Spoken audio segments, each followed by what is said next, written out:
Isang pinagpalang araw sa inyong lahat. Tayo po'y magninilay sa salita ng Diyos. Ang pinagmumulan ng awa at tawa ng ating buhay ang salitawa. We are now in the 26th Sunday in Ordinary Time. My dear brothers and sisters, huwag po natin kakalimutang magdasal at magsimba. Lahat po tayo gusto natin na tayo'y matanggap, na maramdaman natin na kasama tayo, kasapi tayo sa isang grupo, o kaya naman yung nais natin na tayo ay konektado sa mga taong tinuturing nating mahalaga sa buhay natin.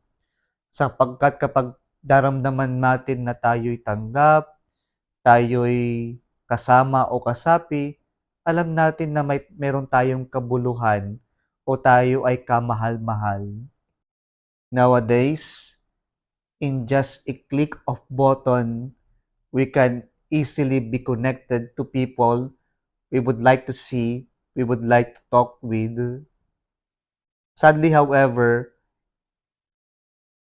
in just a click of button, we can also be disconnected with people. We can easily unfriend or unfollow people. It is as if relationships are disposable, that we can throw people away anytime we want, anytime that they are no longer beneficial to us. In this Sunday, my dear brothers and sisters, we are called by God to walk together. As a church, we are called to be united. But in our togetherness, there are also factors that may destroy our togetherness, our unity, our walking together. And I would like to reflect with you on some factors that may destroy our togetherness, our unity, our walking together. In our first reading today from the book of Numbers, Yahweh had the problem of leading the people of God. And so Yahweh instructed him to appoint 72 elders that would help him in the work of prophesying the word of God. And so at the time when Moses shared or anointed the elders, two of them were absent in the name of Eldad and Medad. But then Joshua complained that these two who were absent were also prophesying without being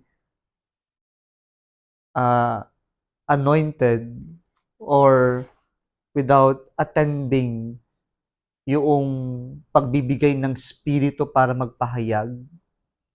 And what was the response of Moses to Joshua?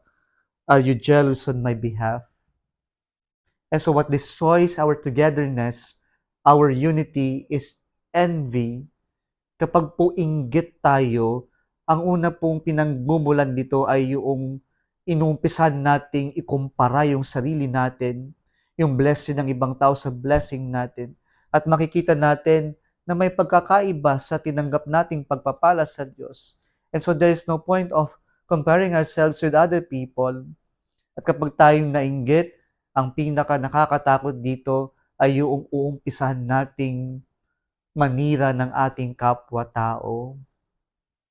And so envy destroys our unity, our togetherness.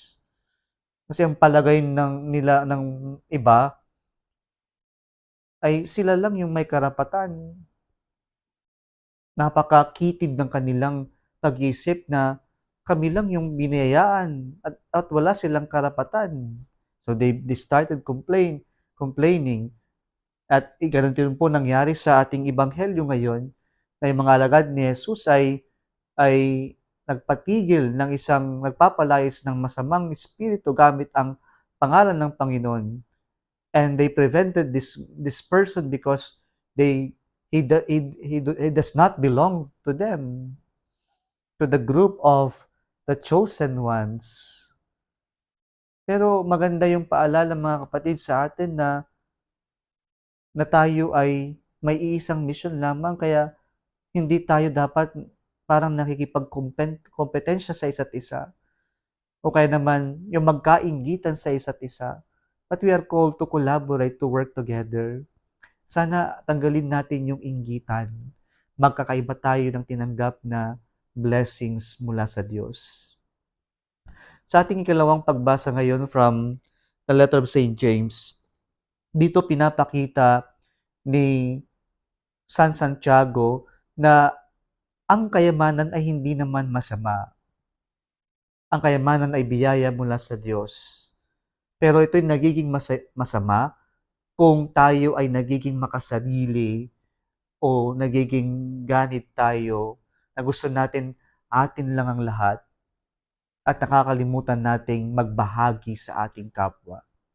And so greediness in material possessions destroys our relationship. Kasi kapag yung naging makasarili tayo, ginawa nating Diyos-Diyosan ang kayamanan, yan po nag-uumpisa na wala na tayong pakialam sa ibang tao. Kahit na masaktan sila, ang mahalaga, masaya tayo, komportable tayo, mayaman tayo. And so we can easily be disconnected with people because we are too selfish and we are too self-centered that we would only want na tayo yung masaya, tayo yung komportable, tayo yung may magandang buhay. Sa ating ebanghelyo ngayon, sabi ng Panginoon, ginamit niya yung imahe ng cutting off. When He said, if your hand causes you to sin, cut it off. If your foot causes you to sin, cut it off. If your eye causes you to sin, pluck it out. And dito po, pinapakita sa atin yung epekto ng kasalanan. What destroys our togetherness is sin.